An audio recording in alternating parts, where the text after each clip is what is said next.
YCP ప్రభుత్వ పాలనపై TDP senior నేత ధూళిపాల నరేంద్ర విమర్శించారు. పొన్నూరు మామిళ్లపల్లిలో టీడీపీ జనసేన ఉమ్మడి సార్వత్రిక ఎన్నికల ప్రచారంలో పాల్గొన్న ధూళిపాల రాష్ట్రంలో అరాచకంతో పాటు వైసీపీ నాయకులు అవినీతిలో కూరుకుపోయారని ఆరోపించారు. రాబోయే ఎన్నికల్లో టీడీపీ జనసేన ప్రభంజనం సృష్టించి ప్రభుత్వం ఏర్పాటు చేస్తుందని ధీమా వ్యక్తం చేశారు. ఈ రాష్ట్రంలో ఉన్న అరాచక పాలన 4 సంవత్సరాల 10 నెలల కాలంలో జగన్మోహన్ రెడ్డి ముఖ్యమంత్రిగా ప్రజల కోసం పోరాడే వ్యక్తుల మీద కేసులు పెట్టడం కానీ నిర్బంధించడం కానీ చాలా దూరం జరిగింది. తమకున్న అధికారాన్ని ఉపయోగించుకొని ఏ విధంగా జగన్మోహన్ రెడ్డి ఈ రాష్ట్రంలో విధ్వంసాన్ని చేస్తూ ఉన్నాడో, దోపిడీ చేస్తూ ఉన్నాడో మనం చూడటం జరిగింది.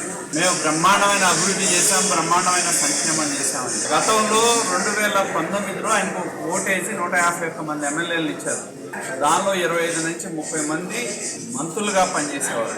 ఇవాళ వాళ్ళని నేను అభివృద్ధి చేశాను, సంక్షేమం చేశానంటే వాళ్ళని మార్చాల్సిన అవసరం జగన్మోహన్ రెడ్డికి ఏంటి అనేది నేను అడుగుతున్నాను.